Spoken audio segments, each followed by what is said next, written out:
Ladies and gents, welcome to Reaction, and this is How the Universe is Way Bigger Than You Think by the channel RealLifeLore.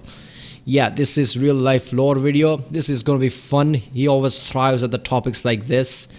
I always love whenever there's a space type or any scientific topic. So yeah, it's gonna be fun. Remember people, this is RealLifeLore video. So it might get blocked, so I have to put checkered box where the video is, but I guess we'll see. Alright, let's watch this one. This is a real-life lore video made possible by Squarespace. Make your next move with a beautiful website from Squarespace. This is Earth. You live here on this planet somewhere, and everything that you've ever known is located right here. But just how small exactly is Earth when compared to... Yeah, I love that how, Apollo program started and the first real photo was, of Earth. Somebody, one of the astronauts took it. And that was so good because before that nobody pictured Earth with the clouds, even though that you would think like why wouldn't they, but nobody did. Every time you see pictures they're always with the colored ground, terrains, oceans, but nobody thought let's put clouds there.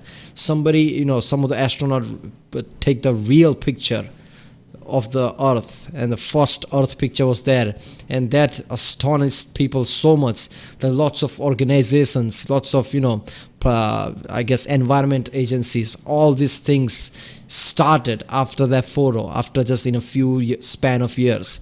And since then everybody's like, this is the Earth photo, everybody started to draw clouds, and that was so good. It just shows you the simplest things in the space could transform entire society's thinking into a whole another level. To the scale of the entire universe. Let's start by zooming out to where we can see our nearest cosmic neighbor, the Moon. You may think that the Moon is very close to Earth since it dominates our night skies, but in reality the Moon isn't this much close far to our away. planet. It's actually about this far away. Whoa! 384,400 kilometers away from you right now on average. You could fit 30 entire Earths in between this distance. Yeah, okay. I knew it was extremely far away, but I would at this scale I would have thought it would be somewhere between here. Not all the way here. This is even farther than I thought. It just shows you if you put it into visual, it's still, things will still astonish you. If you already know about it, it still will astonish you. Look at that. That is extremely far away.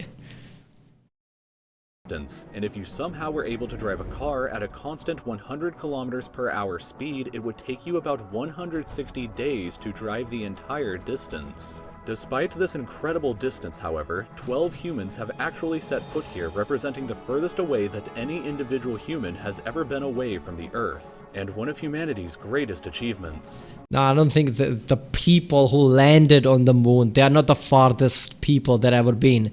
I think there was an astronaut who was, revolving around the moon, I think, and his craft went at the back side of the moon, the dark side of the moon, whatever that's called, back side of the moon, and that was the person who's farther away from any human that has ever been, and he was alone in the spacecraft. That's just the weird to think about. Like when you're there, it just hits you like, damn, I'm farther away from any living thing than anyone has ever been that far away. That was just incredible to think about. This is what the Earth would look like from there if you were standing there with them. And if you wanted to communicate with somebody back at home, it would take a message about 2.5 seconds to travel between you and them, since that's how fast the speed of light can travel at. This is a photo that was taken. I love that photo. I remember playing Mass Effect 1. There was, the graphics might not have been so great, but it was 2008 game, come on. So, in that game, you go to one of the side missions on the moon and you see, Earth on the top just shining there just like that, because, developers put effort into make it as realistically as possible. So all the graphics and the way it looked was so good. I love that mission so much. Every time I play that game, I always do that missions and hang around that place. Even though there's nothing much there, just looking at the space is awesome. There's also a Mars mission, which is also awesome. I didn't do the Mars mission at the first playthrough. I didn't know it. Then I realized there is a Mars mission. I played the game again just for that particular mission. On Mars, and that tiny dot that you see there is Earth as seen from the Martian surface. Whoa, look at that. That is so good. Imagine people are going to go on Mars. It's sad. People have put things in motions. So imagine somebody going there, living on Mars one day, taking out telescope and watching this visual live. Oh, this is so good. I love this photo so much. On average, Mars is an incredible 225 million kilometers away from Earth, but that distance can be as high as 401 million kilometers. Yeah. That means that whenever humanity finally gets around to landing a human on the planet, that person will be 986 times further away from Earth than the astronauts who landed on the moon were. In addition, the time delay for sending a message from Mars back to Earth to 40 isn't minutes. just 2.5 seconds, it's actually more like 20 minutes each direction, which would render instant communication in the event of an emergency impossible. I think it's 18 to 20 minutes at the closest distance, and at the farthest distance it's somewhere about 40 or so minutes. So it's hard. You cannot communicate with anyone at Earth. You could just send updates. When we zoom out even further away, we can find the Voyager 1 space probe, which is the furthest away man-made object from Earth. It is currently located 138 AUs from the Earth. Interstellar space. AU meaning astronomical unit, which is the distance between the Earth and the Sun, which means that Voyager 1 is 138 times further away from us than the Sun is. Yeah, it's went to interstellar space, I think 2012 or something, and it started to get bombarded with all the cosmic things, and it just shows that how much we get protected because of our sun.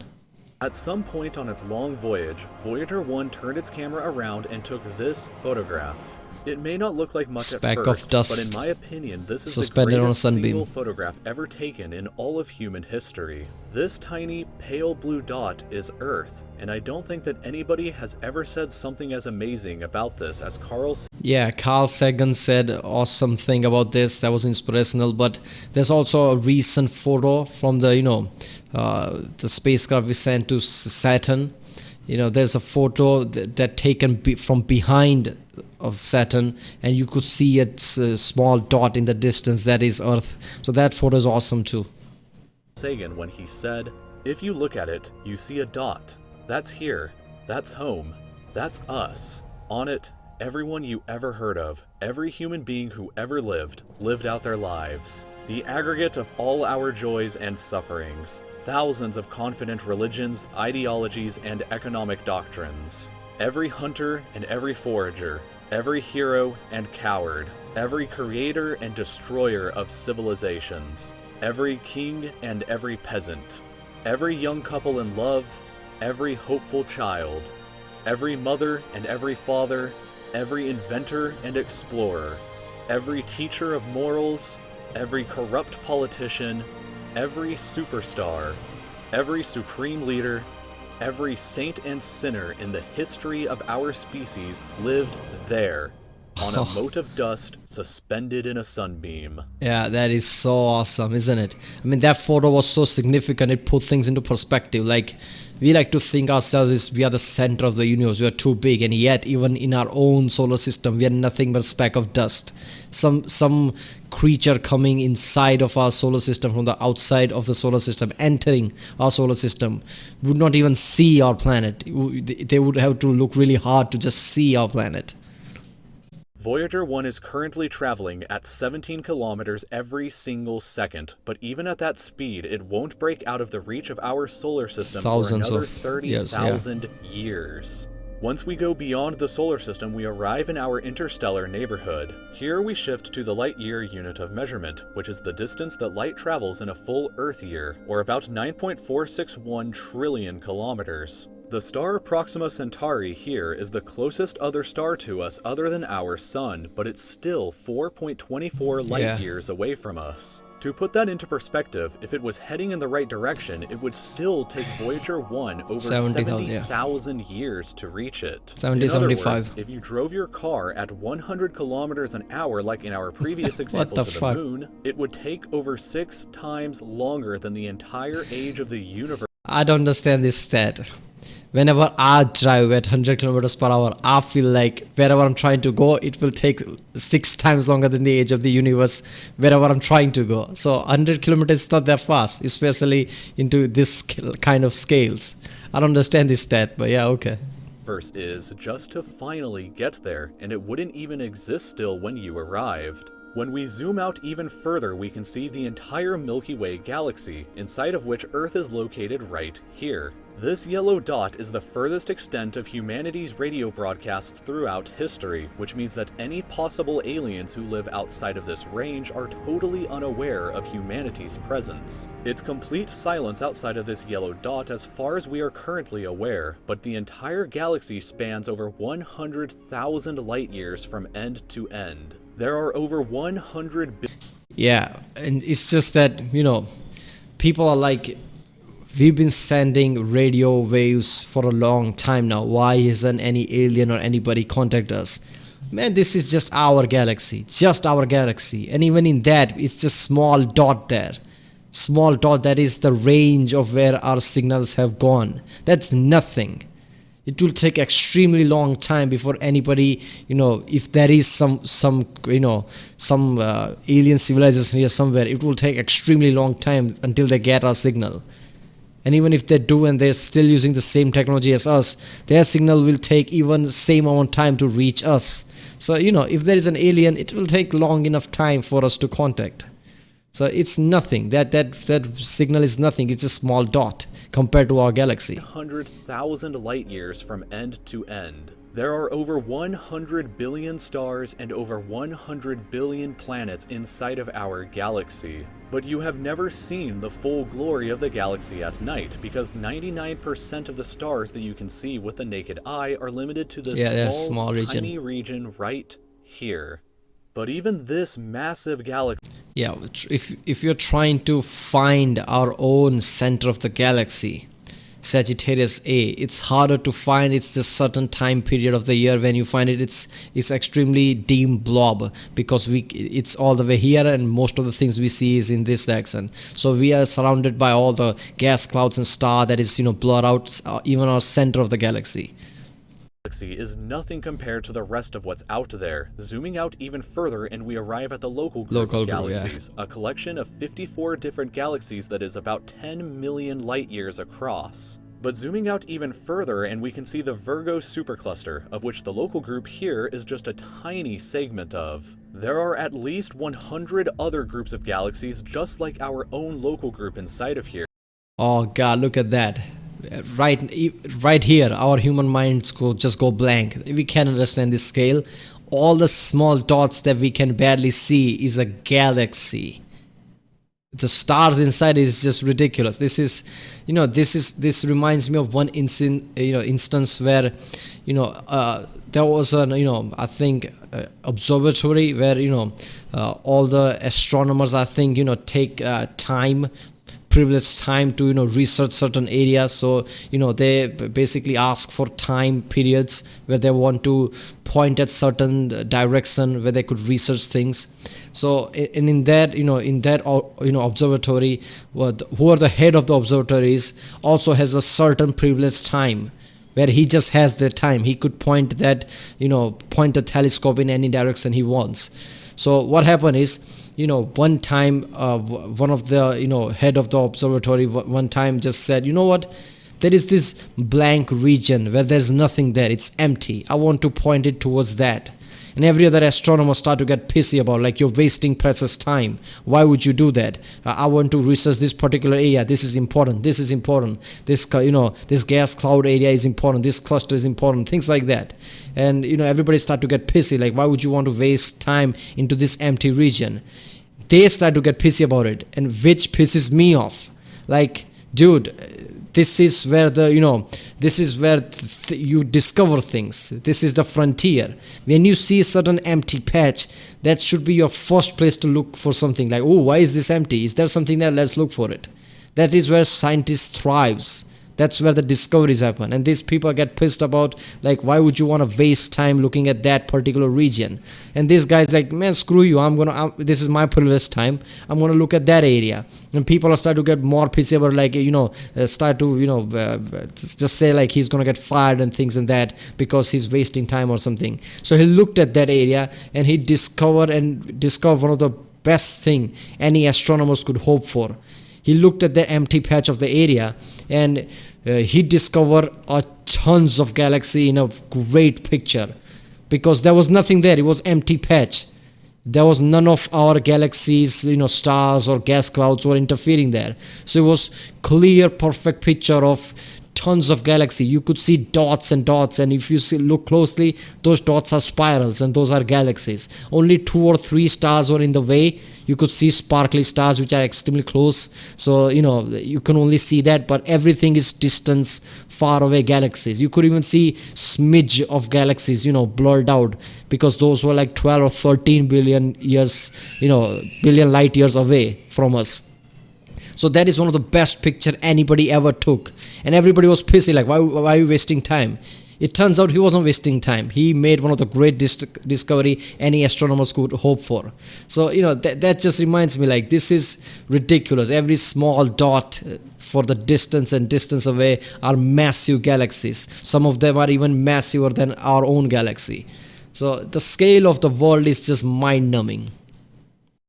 And the distance from one side to the other is a mind-numbing 110 million light years. But even the massive Virgo supercluster is nothing but a quiet and tiny lobe of the Great Laniakea supercluster, an enormous structure that is home to our galaxy as well as 100,000 other galaxies. The distance from one side to the other is 520 million light years, but from even there we can zoom out all the way to the entire observable universe and see that even the titanic Laniakea supercluster is just a tiny and insignificant part of everything.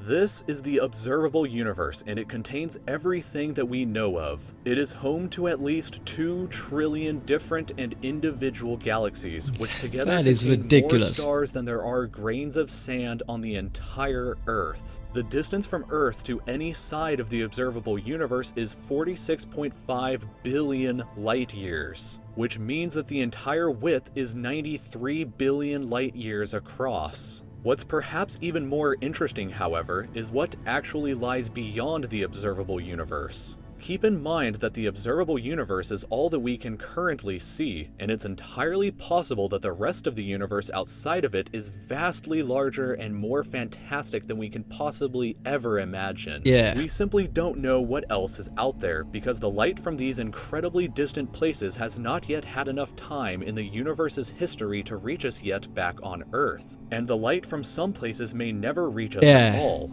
I was gonna say that, like, the way our dark energy, the way every place of every different galaxies and regions of galaxies are getting pushed far away faster than the speed of light.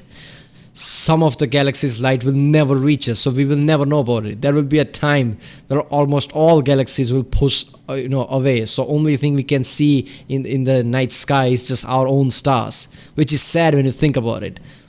If in thousands of years, millions, I don't know how long it will take, but after that, if there is a civilization and somehow all the history data got lost and nobody knows about anything, the first time they start to discover things, they will never know that there was such thing as many galaxies, local cluster, Laniakea supercluster, things like that, because they can only see our galaxy, and to them everything will seem empty outside of that. Because some parts of space very far away from Earth are expanding away from us faster than the speed of light, that means that the light from these places will never, in an infinite amount of time, reach Earth. Meaning that even if humanity is eternal and exists forever, there will still be an unknown number of places in the universe that we will never know about or ever see. So, it is very likely that as unbelievably enormous as it seems, the observable universe is just a tiny slice of what we can currently see of the entire universe. According to the theory of cosmic inflation that was proposed by Dr. Alan Guth, if it is assumed that cosmic inflation began at 10 to the negative 37th of a second after the Big Bang, and with the assumption that the size of the universe before inflation began was equal to its age times the speed of light, then this would seem to suggest that at the present day, the entire universe is 150 sextillion times larger than the observable universe. That number for reference looks like this, with this many zeros. Let this number sink in for just a moment. This would be similar to you thinking that the entire observable universe, everything that you could see, was the size of a light bulb, but On our then moon. realizing that in reality the entire universe is larger than the former planet of Pluto. Imagine a light bulb in the center of Pluto, but we inside the light bulb were totally unaware that Pluto existed outside of it, and that's a similar situation to this. We are all so unbelievably... Yeah, my imagination went away long ago. You're just putting this number and my mind cannot process it. Observable universe is already big enough. 150 whatever the sextillion light years. Are you kidding me? small, but you shouldn't worry, because all that means is that there is so much left out there for us to discover together. This video was made possible by Yeah, people, go to squarespace.com/RealLifeLore. Support this channel. I love this channel. Topics like this is where this channel thrives, and he should do more like this. I love it. Whenever it's anything about space, I love it, but this was epic. Yeah, it's just, space moving faster than speed of light. There will be a time where people won't be able to see nothing but our own galaxy.